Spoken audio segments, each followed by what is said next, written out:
విధానపర నిర్ణయాలలో CM ఒంటెత్తు పోకడలతో మంత్రులు విసిగెత్తిపోయారా?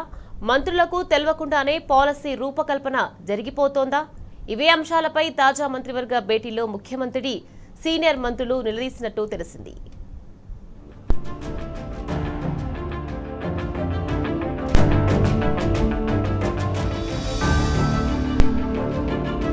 కాంగ్రెస్ ప్రభుత్వంలో సీఎం రేవంత్ రెడ్డిపై మంత్రులు ఫైర్ అవుతున్నారు.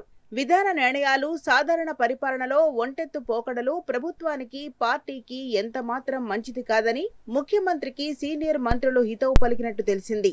ప్రభుత్వం ఏర్పడి 30 నెలల కాలం ముగిసిందని, కానీ ఇప్పటికీ మంత్రివర్గం ఇంకా స్థిరమైన నిర్ణయాలు తీసుకోలేకపోతుందని, ఎటు గాలి వస్తే అటే అడుగులు వేస్తామనే పద్ధతి మంచిది కాదని సీనియర్ మంత్రులు చెప్పినట్టు తెలిసింది.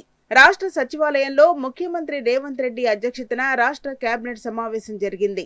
కేబినెట్ భేటీలో వాగ్వాదం జరిగే అవకాశం ఉన్నదనే అంచనాతో అధికారిక కేబినెట్ భేటీని అనధికారిక సమావేశంగా మార్చినట్టు తెలిసింది.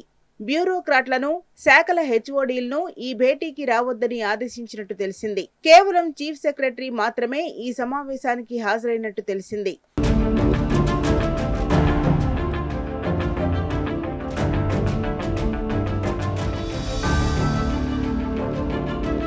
సాధారణ మంత్రివర్గ సమావేశాలు జరిగేటప్పుడు ఏ అంశాలపై చర్చించాలనే విషయాలపై సాధారణ పరిపాలనా శాఖ ముందే ఒక అధికారిక ఎజెండాను సిద్ధం చేసి మంత్రులకు పంపుతుంది. ఈ ఇన్ఫార్మల్ భేటీకి సంబంధించి ఎలాంటి ఎజెండాను జీఏడీ రూపొందించకపోగా మంత్రులకు ఎలాంటి నోట్స్ పంపలేదు. ఈ సమావేశానికి సంబంధించి మినిట్స్ కూడా నమోదు చేయలేదని సచివాలయ వర్గాలు చెబుతున్నాయి. ఎలాంటి అధికారిక నిబంధనల పట్టింపులు లేకుండా కేవలం అనధికారిక భేటీ మాత్రమేనని, స్వేచ్ఛాయుత వాతావరణంలో మంత్రుల అభిప్రాయాలను తెలుసుకోవడానికే సీఎం ఈ వినూత్న నిర్ణయం తీసుకున్నట్టు సీఎంఓ కార్యాలయం లీకులిచ్చింది. అనధికారిక కేబినెట్ అని చెప్పిన ముఖ్యమంత్రి కేబినెట్ భేటీలో మాత్రం అధికారిక నిర్ణయాలు ప్రకటించినట్టు తెలిసింది.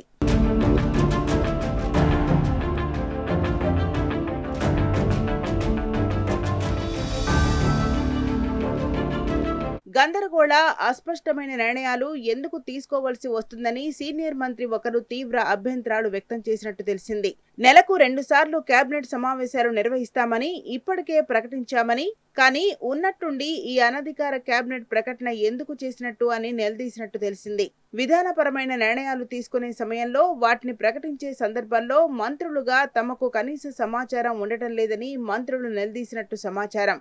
ఉత్తర తెలంగాణ జిల్లాకు చెందిన మరో మంత్రి కల్పించుకొని ఒక ప్రభుత్వం వద్ద డబ్బులు లేవని చెప్పుకుంటూ, మరోవైపు ట్యాబ్లు, సాఫ్ట్వేర్ అని 4 నుంచి 5 కోట్ల రూపాయలు ఖర్చు చేశామని ప్రతిపక్షాలకు మనమే అస్త్రం అందించినట్టు అయిందని గట్టిగానే అరుచుకున్నట్టు తెలిసింది.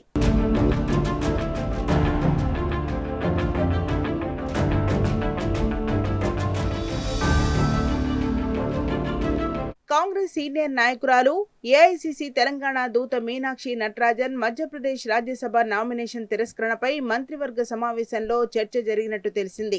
ఆమెకు న్యాయం చేయాల్సిన బాధ్యత తెలంగాణపై ఉన్నదని సీనియర్ మంత్రి ఒకరు అన్నట్టు తెలిసింది. దీనికి మంత్రివర్గం అంతా అంగీకరించినట్టు తెలిసింది. ఆమెపై జరిగిన కుట్ర కోణాలు, భవిష్యత్తులో ఎలా న్యాయం చేయాలనే అంశంపైనే చర్చ జరిగినట్టు తెలిసింది. తెలంగాణ నుంచి ఆమెను రాజ్యసభకు పంపాలనే చర్చ జరిగింది. అయితే ఎవరిని రాజీనామా చేయించాలనే చర్చ దాకా ఇంకా పోనట్టు సమాచారం.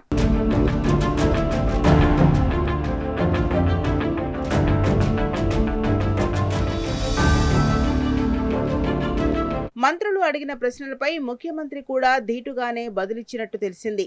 30 నెలలుగా గమనిస్తున్నారని, తనపై వచ్చిన ఆరోపణల పట్ల మంత్రులుగా మీరెందుకు స్పందించడం లేదని అసంతృప్తి వ్యక్తం చేసినట్టు తెలిసింది. పంచాయతీ, మున్సిపల్ ఎన్నికల్లో కొందరు మంత్రులు అంటిముట్టనట్టు ఉండడంతోనే ఆశించిన ఫలితాలు రాలేదని తేల్చి చెప్పగా మంత్రులు గట్టిగానే అభ్యంతరం వ్యక్తం చేసినట్టు సమాచారం. ప్రభుత్వం నడిపే పెద్దగా రేవంత్ తీసుకున్న అనూహ్య నిర్ణయాలు, గందరగోళ ఆలోచనతో అందరం ఇబ్బందులు పడుతున్నామని మంత్రులు సూటిగా ముఖ్యమంత్రికి చెప్పినట్టు తెలిసింది.